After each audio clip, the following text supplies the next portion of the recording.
Hello, I am Teresa Robertson, and I'm happy to introduce to you my son, David Robertson.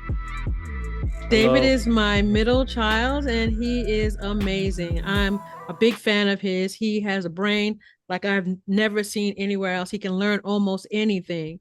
And so, David, tell him a little bit about the work that you do, what you're passionate about when it comes to technology, and especially tell them about your business. Thank you, Mom. That was a great introduction. So as you know, I'm David Robertson. I'm 35 years old, and I've been in the IT industry about 6 years now. I started off as a field technician working on repairing and fixing laptops and other small devices, like printers and routers. I did some remote tech support after that, and then I landed a role in New York where I worked with mainframes and also I have high exposure with quantum computing as well. At the same time, I volunteer at churches and schools, and I teach coaching programs, and I do infrastructure maintenance or management for at least three churches that I manage. Okay, well, I actually am the president and CEO of My Office Professionals. We provide back office support to small businesses and busy professionals. We primarily work with professional speakers, churches, and nonprofit organizations. However, right now I have the caregiver CEO virtual background behind me. I'm also the founder of the Caregiver CEO. It's a new offer that I'm giving to the world. It's actually a chance for me to share about my caregiving life and to help caregivers understand how to use technology to manage aspects of their caregiving life, like medical records, Mhm. medications, volunteer systems. There's a lot that goes into caregiving that can be managed with technology, and so I am going to change my background. And while I do that, I'm going to ask David a question that keeps coming up in my business. It has to do with security because David told me years ago not to get internet security like McAfee and Norton. And I want him to explain why, because I can tell you, I have not had an issue with being hacked or any other problems like that. It doesn't mean that I'm pretty vigilant too. I have a VPN that I use when I travel, and I have this other software that does a cleanup, computer cleanup. But David knows what it is. I want him to share a little bit about his thoughts about how to manage security on your computer, Mhm. on your devices.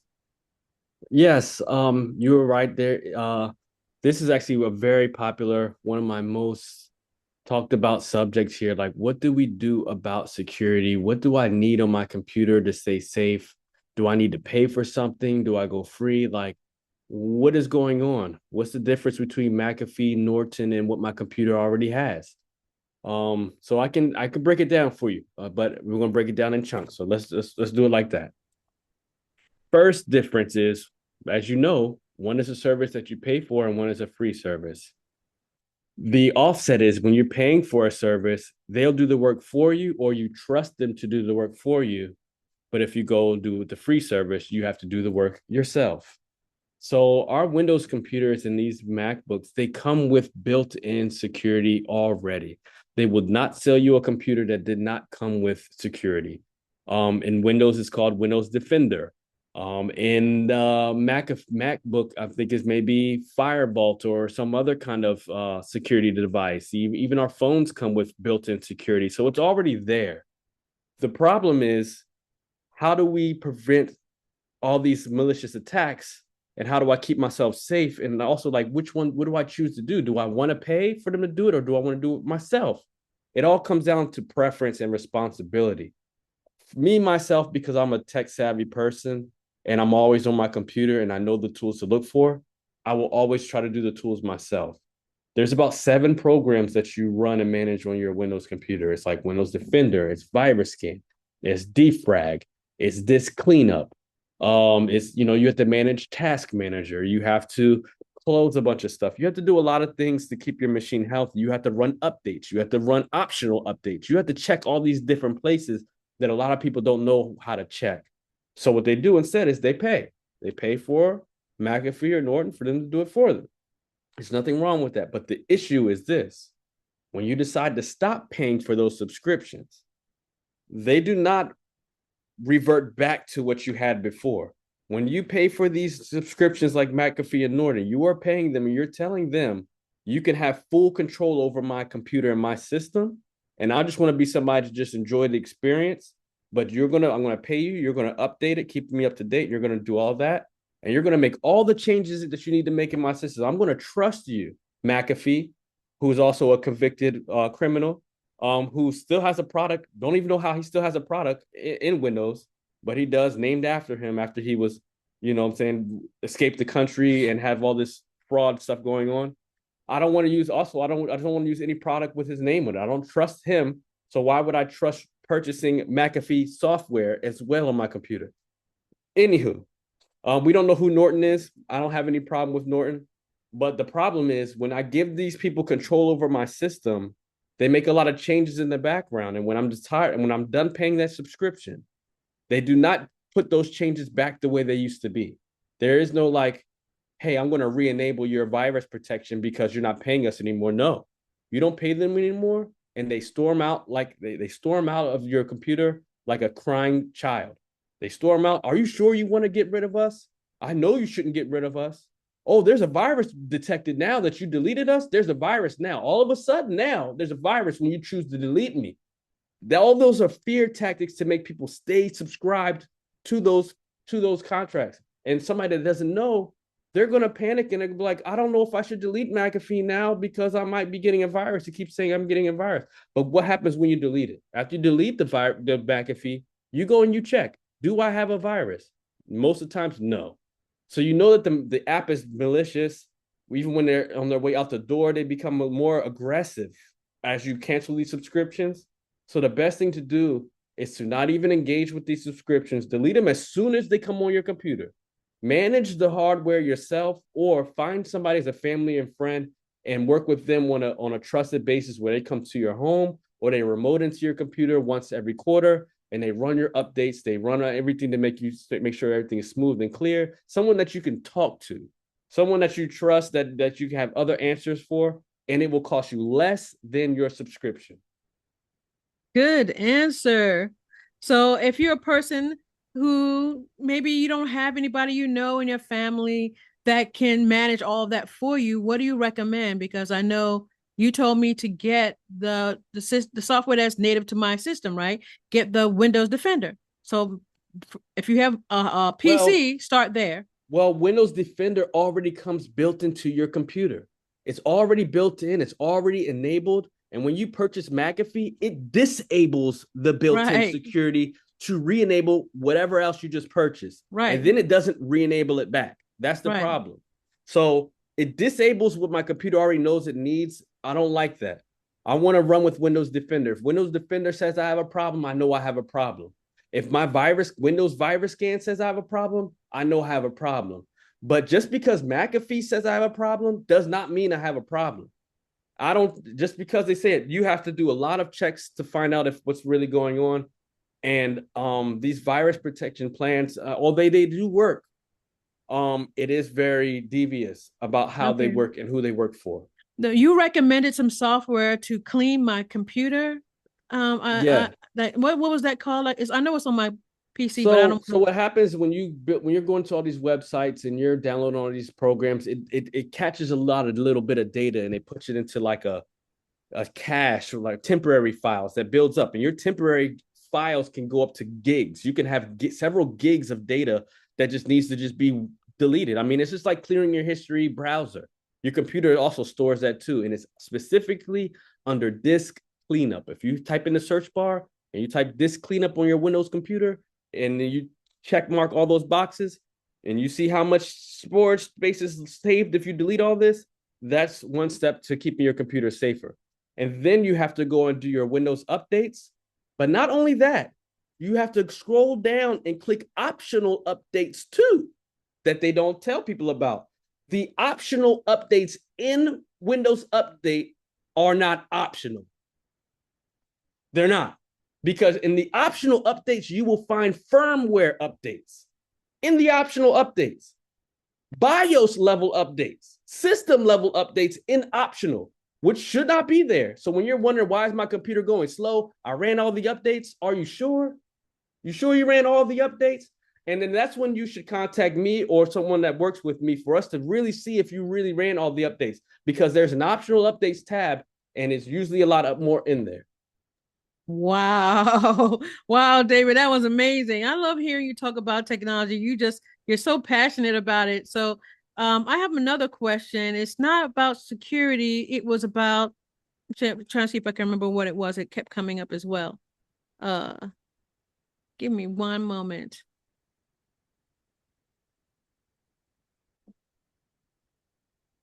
So at my house, because you're my son, you set up a home network for me, and you said I have a tri-band router. I want you to explain a little bit about what that is and why that's how that can help small business owners like myself have good signal and work, so they can continue working, especially Yeah. when you have every device in your house So, on your internet. Tell us a little so bit about what that is and how it works. yes. So to give a little backstory, yes, we used to deal with a lot of very bad network issues here. And it starts like if you're IT expert, it starts with if you use your OSI model, it starts at the physical layer. So we start with inspecting the cabling, making sure that the Ethernet is plugged in correctly. And you trace those connections all the way up to your router and making sure that my router is operating in the way it's supposed to, make sure it's up to date, making sure that it's one of the latest routers. It's still within the safety standards. But yes, we had some issues. We went out and we purchased a tri-band router, and what that means is it's a router that puts three network IDs on your Wi-Fi when you check for your Wi-Fi. Three.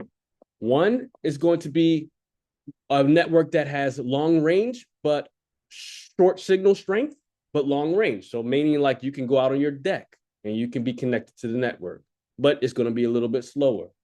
The other one's going to be a lot faster, but you got to be a lot closer to your router. And the other one is going to be even faster than that one, but once again, you have to be closer to your router. That's the way routers work. The further away you are from it, the shorter your signal strength is, and the closer you are, the stronger your safety is. So the tri-band router puts three networks out there, right? But not only that, there's a special feature in this router that allows you to take those three networks, mesh them into one network, so one SSID on your network, and then as you walk from your home, your deck, your kitchen, your downstairs, it will transfer you to those three networks behind the scenes. And you will never know what happens, and you will not have to switch networks. It will automatically do it. They call it MIMU technology, MIMU. So when you're purchasing a router, you want to see if it has MIMU technology, and you want to make sure that it has the right Wi-Fi standards. I can't tell you off the top of my head what our current standard is. It might be like 802.in or 802.11n or something like that. So there's a lot of this you have to figure out. And also you have to figure out like how many devices are going to have me on my network, and do I want every device on my network? Now that you have three, what you would want to do is you would say, hey, I'm going to put my phones and all my guests and all the kids' games on this network. And then if I have to go to work and I do my work and I'm streaming and stuff, I'm going to be on this network here where nobody else is on this network. But I have to be closer to my router a little bit. And then you keep the other one just as reserve on the side, but you're given three networks with this new router. And yes, it comes with a price point. I think we paid about $300 for this router, but it was supposed to future-proof us for the next 5 to 10 years. And it's still doing a good job now. But there are updates. And that's one thing that a lot of people don't understand about routers is you have to update them yourself. Nobody knows that. Nobody logs into their router. Everybody just plugs and plays. And if something isn't right, you call the service provider or you start looking around or you call your nephew or your cousin. But the truth is, you have to log into your router through the browser. You have to see who is on your network every now and then. And you have to check for updates and toggle your updates if they're needed, because the router won't do it itself unless you set it to do it. But more than anything, your router will not update itself. So when you start experiencing slow speeds and signals crashing and stuff like that, it's because the router isn't being managed. Wow. Wow. So okay. Well, I'm always blown away when you explain it to me. It's hard for me to follow everything you said. What I do know is that we need to upgrade our router probably. And there are tri-band routers out there that will help us to work better and have better signal throughout the house or if we're out on the deck. And it transfers us from one network to the other seamlessly, but it will give you more, it will give you better coverage, is the word I'm thinking. Consistency. It'll give you consistency on your network so you can walk through your house and around your house and you won't be dropped or lose your network.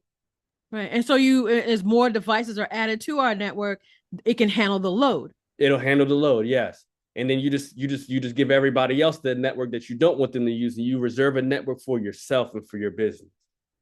Now, here's another thing. This is the last thing I'm going to ask you, and then I'll let you share how you can help families or business owners like myself um, who need help figuring this all out. But here's a question, something you said to me a long time ago: never buy a laptop where you buy your groceries. Yes. I want you to share a little bit about that, and also share your what your recommended device brand is, whether Would it's be, PC yeah. or Mac or what type, whatever you want to share about that. Those are some really good questions. So I'll run through those. So, yes, I say do not buy your computer where you buy your groceries. So that means don't buy a computer from Walmart, don't buy it from Costco, Food Lion. You would never buy a computer from Food Lion. You wouldn't even buy a car from the flea market. So it's in the same situation. If you're running a computer to run your business, to make money for you, to make content or whatever for you, you want to get it from a place where those things are primarily sold, like Micro Center, maybe even Best Buy, but Best Buy is still like the Walmart of computer stores. It's not the best store of the world. They only sell customer level. They sell some business level computers, but mainly things are consumer level, customer level devices. If you're a business owner, you need a business grade computer with computing power. And there's only a handful of players that have that equipment, and that's like Lenovo and Dell. Anybody else that claims they have business grade hardware, bring it to the table so we can talk about it and see what you're looking at to see if it has what you need to run your business. Most times it will not. Most times you will need to contact the vendor directly and get them to build you something. And for them to build you something does not cost a lot. It's not anything crazy that you should be alarmed about. It's normally the same price as buying the computer if you're buying a business grade one. And the good thing is, like, you'll buy what you need. And if you don't know what you need, they have representatives that will work with you to see what your business needs are, and they will tailor this computer to your needs so you don't have to keep buying computers every 3 or 4 years. Get one for 5 to 10 years as a good one and be done with it. I've built computers for clients before. I've had them shipped to their homes. I've had people come out and install them, and computer systems that have ran 5 to 10 years or longer, and that has been such a delight for my clients. They can't be any happier. And when they're ready for something new, they call me and I send them something new. They don't even have to worry about if it works because they know that I'm gonna make sure it's what they need, because we build a relationship. So I know what your needs are, so I'm gonna get you what you need. The difference is when you're going to Walmart and you're going to Best Buy, they don't know what you need. Especially at Walmart, they don't know anything about anything other than, are you ready to use your card or are you paying with cash? Same thing at Best Buy. They know a little bit, but they're there to make a sale. They're there to get you in it, and we don't know what they're thinking, how their day is going. They're not really there to tailor anything to your experience. They're there just to show you where the computer is. Hey, it's over there. Hey, it's that over there. Do you want to add the extra warranty? That's the most you might get. But when you call the vendor like Lenovo and you tell them this is what I need, they're going to give you an account executive. They're going to send you an account manager, giving you their contacts. So if you have any issues, you have a manager at Lenovo that will work with you, making sure that you are back up to speed. That gives you a peace of mind. If anything happens, you have somebody that you can just email and they will get this handled for you. That's the level of support that you want from picking out a product. You only get that from certain brands of laptop. You don't get that from everybody. HP doesn't offer that. I had a client that had an HP laptop, had an issue. She had to put her laptop in a box and send it away. They told her it'd be back in 3 days. It didn't come back for 2 weeks. Business down for 2 weeks is unacceptable.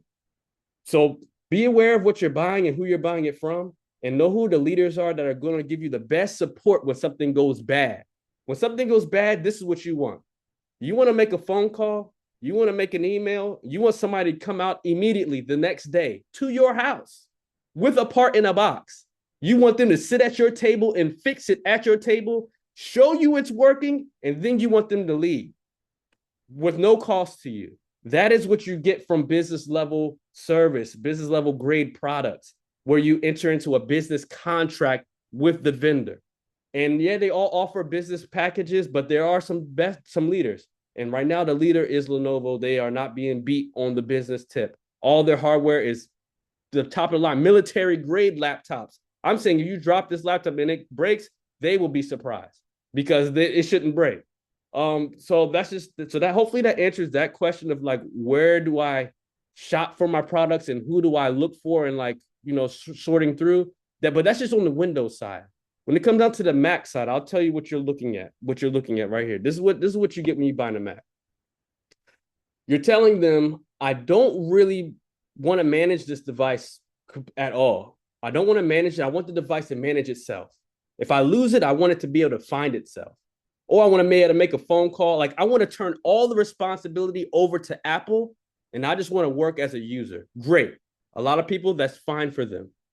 But it comes with a price point. And that is why Apple's computers are expensive as they are. Because if you have an issue, I can bring it to the Apple store and they'll give me a new laptop or a new phone. They'll give me a new anything as long as I bring it back to them because I'm paying for that much. It's $2,000, $3,000 for a laptop for a college student or high school student is crazy. These devices for $2,000, $3,000. I mean, it comes with the same computing power as the Windows, and I can't even upgrade it. I can't even like slap a stick of memory in my Mac or swap out a hard drive. I can't do any of that. I have no control over anything with this laptop. So it's pretty much like you don't even own it.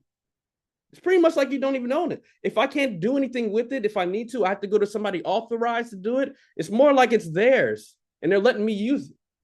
So I don't want to do that. I know for some people they need to do that, like people that are not tech savvy. You got kids that they're not so good with keeping things safe and they break stuff. You want to know where everybody is at all point in times. You want all that integration and connection with my phone, my watch, my computer. You want all that. That's why you pay $2,000-$3,000 a month. It has nothing to do with the hardware. So when it comes down to like what do I recommend for who and what, it all comes down to what are you going to be using this for?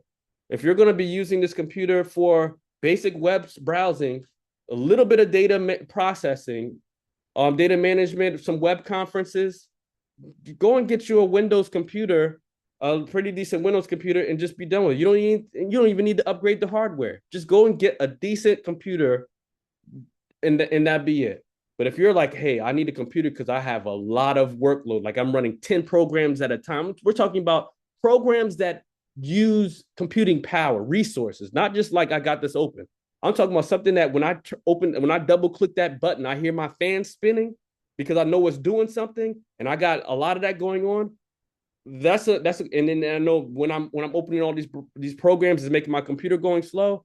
Then that's when you would purchase something or upgrade something that has more power for it, and you can do that with Windows. You can do that with Windows, Mac. Those type of people that have those are mainly employees of rich companies. Employees of rich companies where an employee might break or drop something, they can come right back to the help desk and get another MacBook. And then the company takes those MacBooks and they send them to Apple to get them to fix them, and they bring them back for the employees. That's how that system works. Companies have the money and the time to do all that, and they have the money and the time to just send employees new laptops. But this kid in 8th and 11th grade who wants an iPad, wants a MacBook Pro because the newest MacBook Pro, and they want $2,000-$3,000. If they got the money, go ahead and buy it because that's what they got.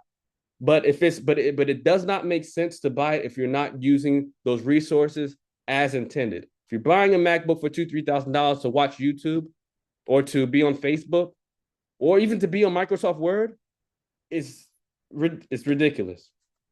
So it's all preference. I'm a Windows guy, but I have both. I've played with both, but I'm a Windows guy. And MacBook is just not my favorite. Yeah, I can tell. Well, I have both too. I have Mac and PC, but I'm on my PC all the time. And my Mac is just usually I use it for the music player mostly or a backup monitor if I need one. I want you to tell everybody how they can contact you if they need your help because you are, even though it has my name under your profile picture, I know you're on my other machine. That's why it says that. However, this is David Robertson, my son, and I love him, and he's super smart, and he loves technology. We have wonderful conversations about tech all the time. I have another son named Christopher, same deal. He loves technology as well. He also started a new business recently. I wish he was on this call right now. He could introduce himself to you, but maybe I'll bring him on later. I want David, though, to tell you about his business and how you can reach him and how he can serve you. Yeah, so a few years ago, actually probably 5 years ago now, wow, time is flying.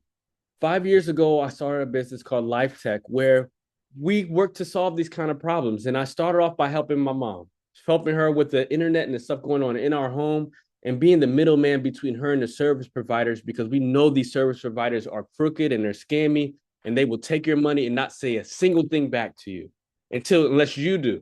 And we have stories to tell about that, about the service provider doing that, but we literally have clients that have gotten back tens of thousands of dollars from the service provider, but it was a battle to get that back. But anywho, I worked hard to be the middleman because I know I don't like my family, my friends to be taken advantage of. And I don't like them having to do the same thing more than one time. So with my background, I learned a lot of information to help them. And I walk with them through the process of whatever the issue is until we get to till we have a resolution. So it doesn't matter if your computer is running slow, I will walk with you until you get a result on your computer or we fix the issue with your computer at no charge. I do not charge for any consultation. I do not charge for any questions or anything like that. If you just have a question or you have to talk about something or you're trying to pick out some product recommendation, let me know. I'll always tell you the truth and help you out. The only time that there is anything different is if I have to come out and provide a service, and even still, it is a very low cost service that is really just a tip for coming out. It doesn't pay my bills. It doesn't get me a new car. It's really just something for my time and for my gas to come out and to help people out. And I've been doing that for a few years now, and it has been extremely rewarding. Extremely rewarding. I have a lot of clients now, a lot of very loyal ones who have opened up a lot of opportunities for me, who have given me above and beyond even what I've asked for them because they know that they're running a business and they know that this is important to them. And I will take my time out of their day to pick up that phone call or to drive out to their house to help them get back in that meeting. I have done that. I've helped people all the time with that, and they take care of me for that. You know, my company is called LifeTech. I named it like that because I want to be like a technician for life. Like that's what we said. You know, you're a technician for life, somebody that's going to walk with you through these decision makings as like a private consultant.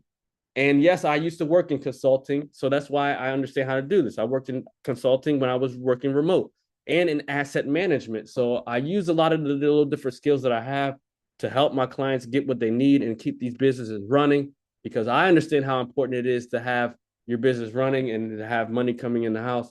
And when you can't work, it is not a fun time.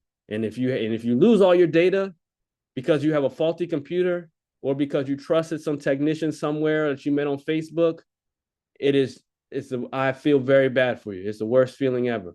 So that's why it's best to meet up with trusted people and talk with them. You know, I'm a trusted person. My mom is, you know, we have some friends and family also, but we will always give you the honest opinion. And then you decide what you want to do. You can fact check it. You can, you know, do all of that when we don't push anything. I'm not trying to sell nothing. All I do is answer when people call me. When people tell me they have a problem, I tell them I'm going to help them fix it. And right now, we have a pretty at LifeTech because it's not just me. I have other people that work with me. We have a 100% completion rate. I mean, we don't have any complaints. We've served probably 15 or 20 clients this year, which isn't a whole lot, but we've solved a lot of problems this year for people, and that's what's important. We solve problems. Yeah, so tell them how they can find you. I know is your email address connect.lifetech. at gmail.com. Yeah. My email is connect.lifetech@gmail.com. I'm also on LinkedIn as David Robertson. And you also can reach me through my family and friends. I'm very easy to reach. All right, I'll give So you my phone number, my business line. You're welcome to call me, and I can connect you to David if you need his services. And my business number is 844-442-4477. If you dial that number and ask for David, I'll make sure to pass the message along to him. Additionally, if you've heard anything that David said today, I know he said, he doesn't do this for money and he does get paid for his services, but he is a generous person. I understand where his heart because he's my son, so I understand where he's coming from. We want to help as many people as possible. If you want to bless David, you can use my buy a cup of coffee link on my link tree. So go to mydigitalbusinesscard.net. That's mydigitalbusinesscard.net.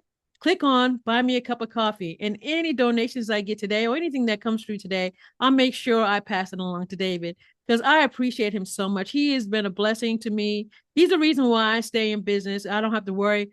I'm fortunate. I can call him when my systems aren't working, and that's not often. He will come and he will get it straight. And I'm sure there are others listening to this recording right now who will attest in the comments. David has helped you too. So let everybody know we want to bless him.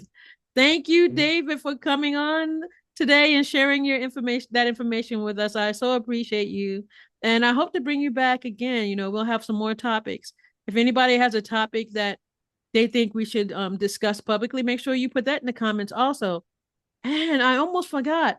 I have a Facebook group called My Office Pro Tips and Tricks. David is also in that group. So go to My Office Pro Tips and Tricks on Facebook, drop your questions in there, say, "Hey David, what about this? What about that?" And he'll see those messages. All right. That concludes our broadcast for today. I'm so happy to have him here with me. You guys have a wonderful day and thank you for tuning in. Have a great day.